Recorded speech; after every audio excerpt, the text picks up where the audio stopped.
नमस्कार, मैं AK ओझा आप सभी लोगों का आज के लाइव सेशन में हार्दिक स्वागत करता हूं और अभिनंदन करता हूं।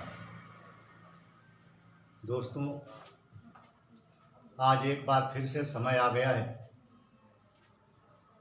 कि हम सभी एक दूसरे से दूरी बनाते हुए ऑनलाइन लाइव क्लास के माध्यम से अपने सिलेबस को कंप्लीट करें,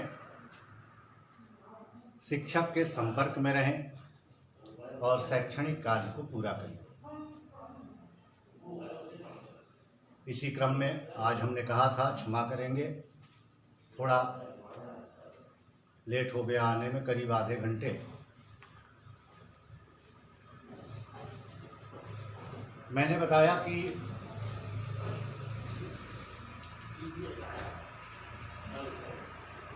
जैसे क्लासरूम में बैठ करके हम लोग एक दूसरे के साथ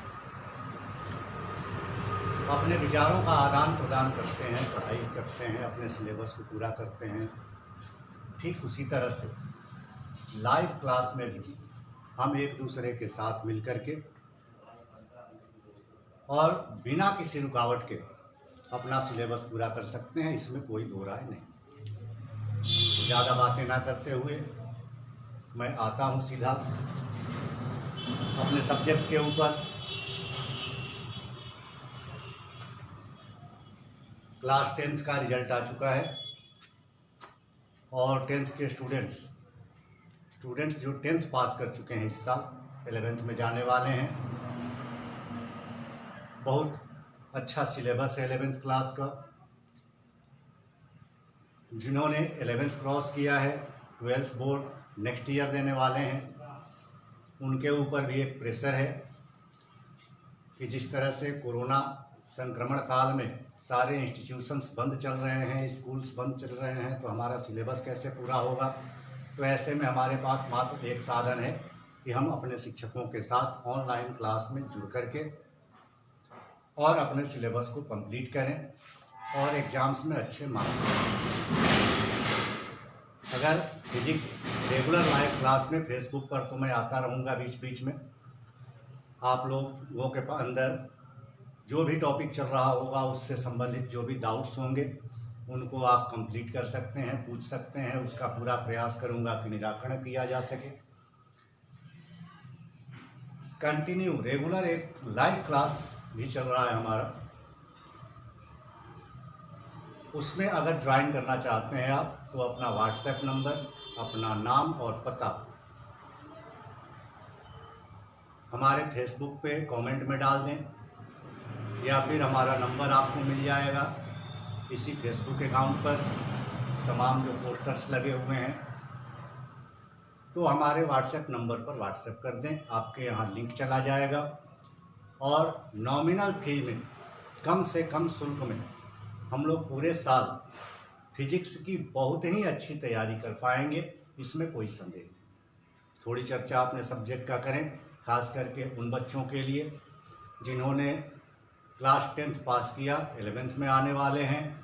और मैं तो ये कहूँगा कि कुछ ऐसा बेसिक टॉपिक आज हम लोग शुरू करें जो उन बच्चों के काम में भी आए जिन्होंने 11th के बाद 12th में पदार्पण किया है और नेक्स्ट ईयर 2022 में इंटर बोर्ड का एग्जाम देने वाले हैं। एटॉमिक स्ट्रक्चर, परमाणु संरचना एक ऐसा टॉपिक है जो 11th के बच्चे केमिस्ट्री में पढ़ते हैं और 12th के स्टूडेंट्स मॉडर्न फिजिक्स में इंटरमीडिएट में पढ़ते हैं। अगर आपसे पूछा जाए एटम के बारे में आप क्या जानते हो, एटम क्या होता है, तो मुझे पता है आप सीधा जवाब देंगे कि किसी भी पदार्थ का सबसे सूक्ष्मतम कण जो होता है उसे हम एटम कहते हैं, परमाणु कहते हैं। परमाणुओं से मिलकर के ही सारी वस्तुएं बनी होती हैं। बिल्कुल करेक्ट जवाब है, बिल्कुल सही जवाब है। लेकिन एटॉमिक स्ट्रक्चर में कुछ ऐसे टॉपिक्स हैं जिनमें काफ़ी कन्फ्यूजन्स होते हैं, जैसे क्वांटम नंबर है,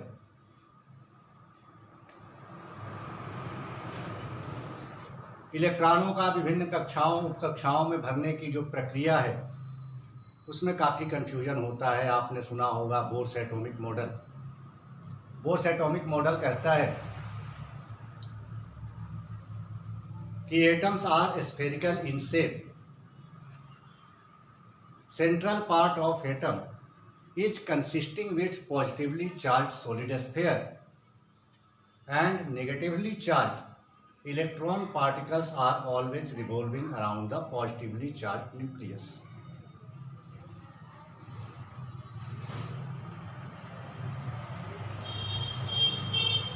हिंदी में कहें तो परमाणु का आकार लगभग गोलाकार होता है। इसके मध्य में एक धनावेशित ठोस होता है जिसे परमाणु का नाभिक कहते हैं, और ऋणावेशित इलेक्ट्रॉन कण नाभिक के बाहर अलग अलग वृत्ताकार कक्षाओं में गति करते हुए नाभिक की परिक्रमा करते हैं। बोर्स मॉडल भी ये बताता है, और उससे पहले रदरफोर्ड साहब ने अपना एटॉमिक मॉडल दिया था, उन्होंने भी इन बातों को बताया। फिर बोर्स मॉडल एक्स्ट्रा क्या बताता है, तो बोर मॉडल ये बताता है कि इस धन आवेशित नाभिक के आसपास जो विभिन्न वृत्ताकार कक्षाएं होती हैं, इन वृत्ताकार कक्षाओं में रह करके ऋण आवेशित इलेक्ट्रॉन नाभिक की परिक्रमा करते रहते हैं। जिस रास्ते पर गति करते हुए इलेक्ट्रॉन नाभिक की परिक्रमा करते हैं, उस रास्ते को कक्षा या ऑर्बिट कहा जाता है।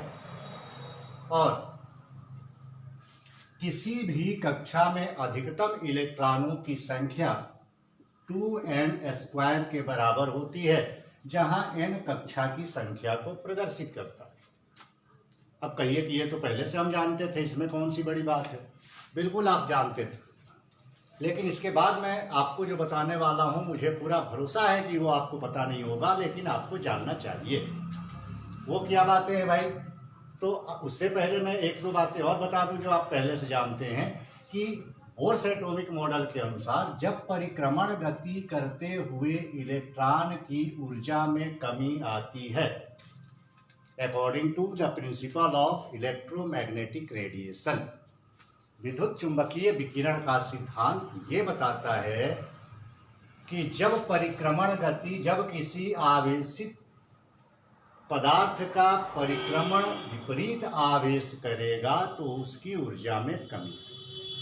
किसी भी आवेश की परिक्रमा अगर कोई विपरीत आवेश करता है, मतलब धन आवेश का परिक्रमण अगर ऋण आवेश करता है या ऋण आवेश की परिक्रमा धन आवेश करता है, तो जो आवेश परिक्रमण करेगा उसकी ऊर्जा में कमी आएगी। और आपको पता है energy is the capacity to work done, कार्य करने की क्षमता को ऊर्जा कहते हैं।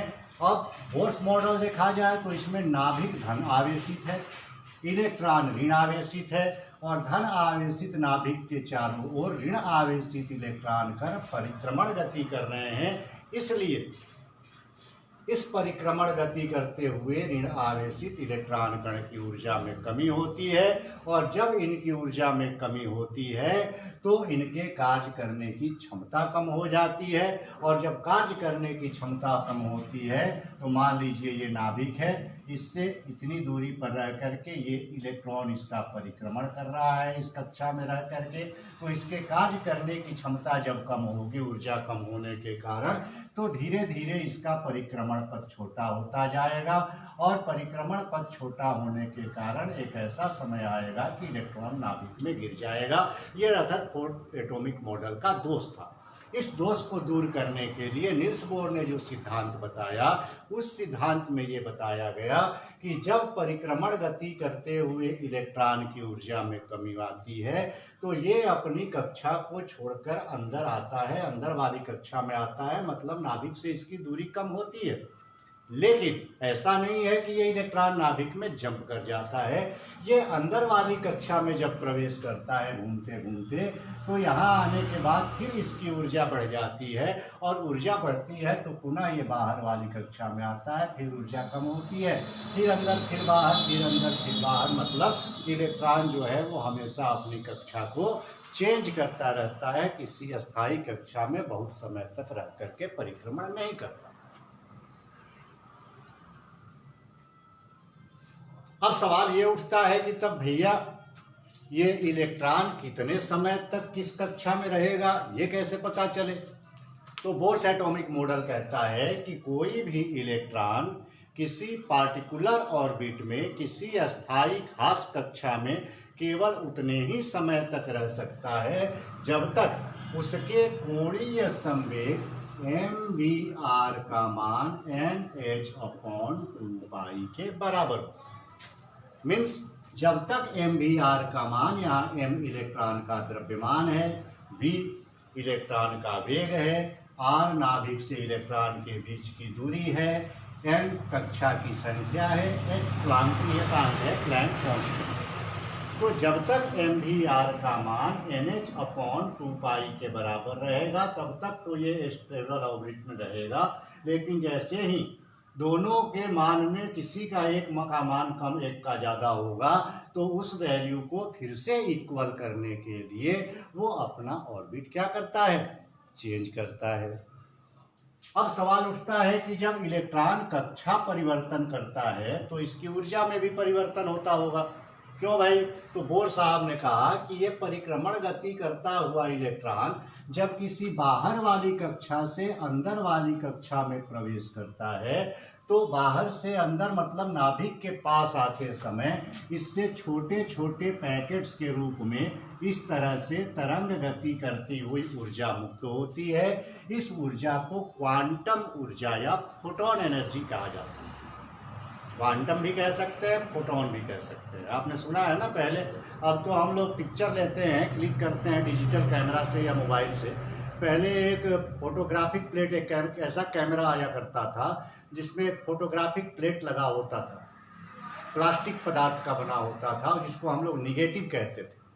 और उस निगेटिव के ऊपर पिक्चर आता था, उसके ऊपर एक केमिकल लेयर चढ़ा होता है, एक रासायनिक पदार्थ का लेप लगा होता है जिसको कहते हैं सिल्वर क्लोराइड या silver bromide.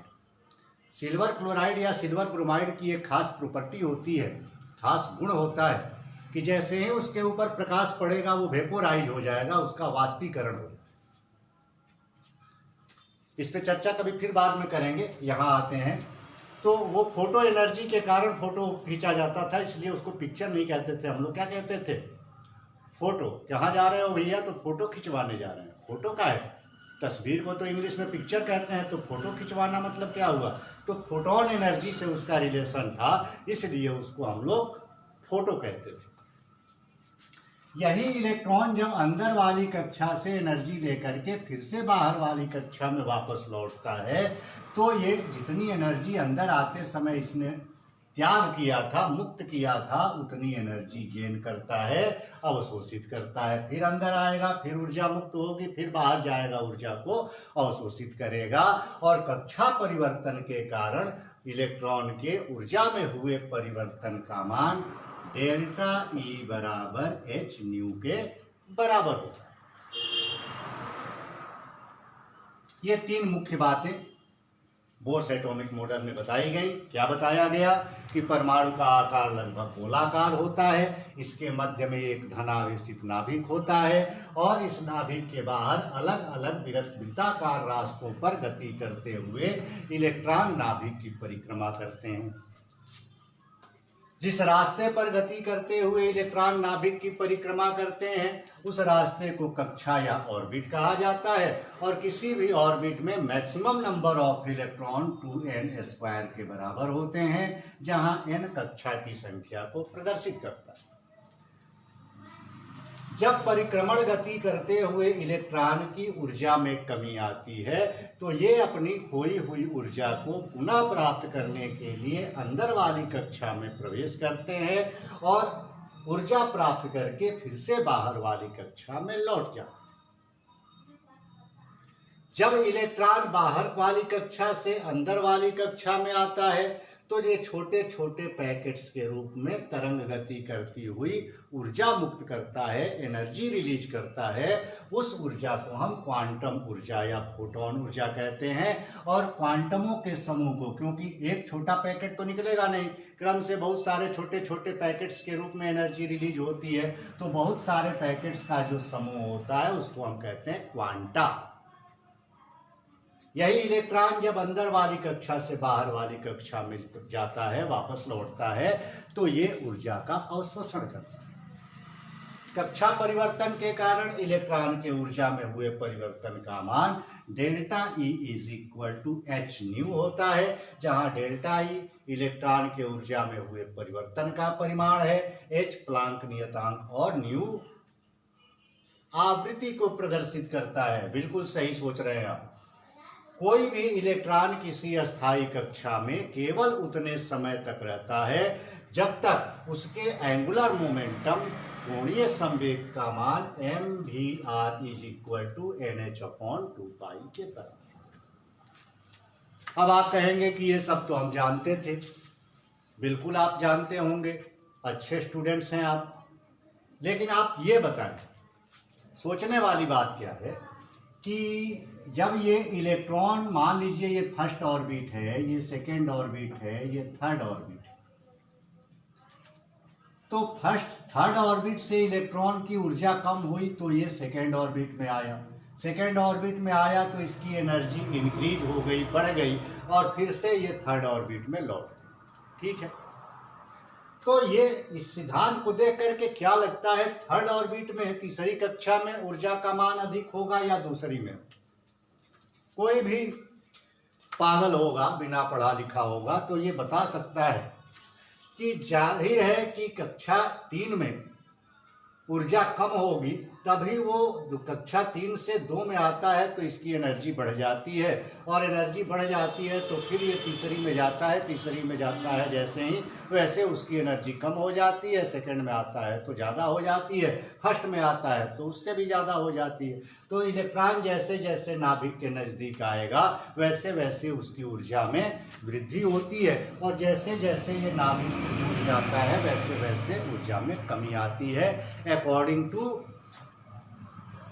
Bourse atomic model, Niels Bohr के परमाणु सिद्धांत के अनुसार। लेकिन जब हम इलेक्ट्रॉनिक कॉन्फ़िगरेशन लिखते हैं, आप बाउ प्रिंसिपल पढ़ते हैं, आप बाउ सिद्धांत पढ़ते हैं, तो वहाँ हम देखते हैं कि बताया जाता है कि इलेक्ट्रॉन सबसे पहले उस कक्षा में भरता है जिस कक्षा के लिए ऊर्जा का मान सबसे कम।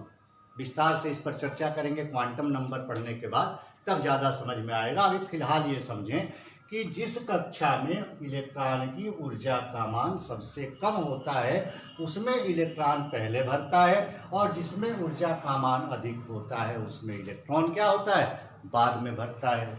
अब सवाल उठता है कि तब ऊर्जा का मान किसमें कम होता है, तो आप बाउ प्रिंसिपल में क्या बताया गया कि चूंकि पहली कक्षा के लिए ऊर्जा का मान कम होता है इसलिए इलेक्ट्रॉन पहले पहली कक्षा में भरता है। पहली कक्षा मतलब जो नाभिक से सबसे नजदीक। आपने देखा भी होगा, लिखा जाता है इलेक्ट्रॉनिक विन्यास 1s2 2s2 2p6 इत्यादि। मतलब इलेक्ट्रॉन पहले पहली कक्षा में भरा, फिर दूसरी में, फिर तीसरी में, और आप प्रिंसिपल ने बताया कि जिसमें कम ऊर्जा होगी उसमें पहले इलेक्ट्रॉन भरेगा। इसका मतलब क्या है कि पहली कक्षा का ऊर्जा कम होता है, दूसरी में उससे ज़्यादा होता है, तीसरी में उससे ज़्यादा होता है। लेकिन बोर्स एटॉमिक मॉडल इसका उल्टा बता रहा है। बोर्स एटॉमिक मॉडल बता रहा है कि तीसरी में ज़्यादा, दूसरी में कम, पहली में उससे भी कम। तो अब किसको सही माने और किसको गलत माने, ये एक कन्फ्यूजन माइंड में क्रिएट होता है। आप लोग कमेंट में बताएं कि इसका जवाब क्या होना चाहिए। आप जवाब दें इससे पहले एक चीज़ और बता दें आपको कि जब हम 11th में, या जो बच्चे 10th से 11th में इस साल आए हैं उनके लिए बता दें कि 9th क्लास में भी जब आप पढ़ते थे तो आपको पढ़ना था principle of conservation of energy, ऊर्जा संरक्षण का सिद्धांत। Principle of conservation of energy states that energy neither be created nor destroyed, it only can change from any one form to another. ऊर्जा का निर्माण नहीं होता, ऊर्जा का तो विनाश भी नहीं होता, और किसी भी पिंड की कुल ऊर्जा का मान, किसी भी कण की कुल ऊर्जा का मान हमेशा समान रहता है। तो फिर इलेक्ट्रॉन की ऊर्जा कम जिसमें रहेगी, जहाँ रहेगी वहाँ पर वो पहले भरेगा, ज़्यादा रहेगी तो वहाँ बाद में भरेगा, या यहाँ पर गति करती हुई इसकी ऊर्जा कम हो जाएगी तो ये अंदर आएगा। इस सब का मतलब क्या है? इन सब पर हम विस्तार से चर्चा करेंगे और विस्तार से चर्चा करके हम लोग इसके रिजल्ट तक, इसके तय तक जाएंगे। एक्चुअली फिजिक्स एक ऐसा सब्जेक्ट है कि आप प्रश्न उत्तर याद करेंगे, आपके दिमाग में कभी ये बैठेगा नहीं से। इसके कंसेप्ट को समझना पड़ेगा और कंसेप्ट को समझने के लिए आपको भी अपना जो आइडिया है, दिमाग में आपके जो विचार उठ रहे हैं इस टॉपिक से संबंधित, ये आपको पूछने पड़ेंगे। और रेगुलर लाइव क्लासेस जो चलती हैं उसमें हम आप बात करते हुए, जैसे क्लासरूम में बैठ करके आप अपने टीचर के सामने जो भी डाउट होता है उसको पूछते हैं, वैसे एक ऐप एप्लीकेशन डाउनलोड करना पड़ेगा आपके मोबाइल पर और उस एप्लीकेशन के माध्यम से जैसे आप वीडियो कॉन्फ्रेंसिंग करते हैं, व्हाट्सएप पर वीडियो कॉल से बातचीत करते हैं, ठीक उस तरह से हम लोग बातचीत करते हुए और इन सारे तथ्यों को समझने का प्रयास करते हैं। इसलिए मैं आपसे कहता हूं, अपील करता हूं कि आप अपने आप को बेबस ना समझें। ये ना सोचें कि विद्यालय बंद हो गए, कोचिंग इंस्टीट्यूट्स बंद हो गए, ट्यूशन बंद हो गया, टीचर और स्टूडेंट का संपर्क टूट गया तो हमारी पढ़ाई खत्म हो गई। ऐसा नहीं है। हमारी फिजिक्स ने, हमारे साइंस ने हमें इतना टेक्नोलॉजी दे दिया है कि हम अपने घर पर रह करके ही अपनी स्टडी कर सकते हैं। तो फिर परेशानी की बात क्या? आज ही अपना मोबाइल नंबर, अपना नाम, अपना पता, अपना क्लास इसी वीडियो के कमेंट में या फिर हमारे मोबाइल नंबर पर व्हाट्सएप पर भेज दें। आपके पास लिंक जाएगा और कल 8 बजे से 9 बजे तक उस एप्लीकेशन पर लाइव डेमो क्लास चलेगी जो बिल्कुल पूर्णतः निःशुल्क है। आप सभी आएं और आकर के ये देखें कि आप बात कर सकते हैं, आप अपने डाउट्स पूछ सकते हैं और आपको घर बैठे क्लासरूम की पूरी फीलिंग अगर ना मिली तो आप हमसे कहिए। तो इन टॉपिक्स के ऊपर कल फिर से 7 बजे हम मिलेंगे फेसबुक पर लाइव और 8 बजे मिलेंगे जो हमारा नया एप्लीकेशन है जिसका लिंक आप पर जाएगा आपके पास, वहाँ रेगुलर क्लास के लिए। और आपको ये बता दूं कि study material, regular test series वो सारे उस एप्लीकेशन पे आपको मिलेंगे। इसलिए आपको अपने पाठ्यक्रम की चिंता करने की, खास करके फिजिक्स सब्जेक्ट में आपको अगर थोड़ी सी भी कहीं दिक्कत होती है, आप AK ओझा के फिजिक्स क्लास में आकर के बैठें और मुझे पूरा भरोसा है कि आप 1 महीना पढ़ने के बाद फिजिक्स में बात करना शुरू करेंगे, फिजिक्स केवल पढ़ेंगे नहीं। कल फिर से मिलते हैं, तब तक के लिए नमस्कार, धन्यवाद। इस वीडियो को ज़्यादा से ज़्यादा अपने फ्रेंड्स के पास शेयर करें ताकि आपके सभी दोस्त लाइव क्लास से भी जुड़ सकें, फेसबुक लाइव डेमो क्लास से भी जुड़ सकें, जो हर 2 दिन 4 दिन के बाद आता रहेगा कुछ ना कुछ नया टॉपिक लेकर के। और रेगुलर लाइव क्लास जिसमें आप बात कर सकते हैं, अपने डाउट्स क्लियर कर सकते हैं, उस रेगुलर क्लास को जरूर करें, क्योंकि उसमें टू द पॉइंट, जैसे आपका विद्यालय में आपकी कोचिंग में क्लासेस चलती हैं वैसे चलेगा।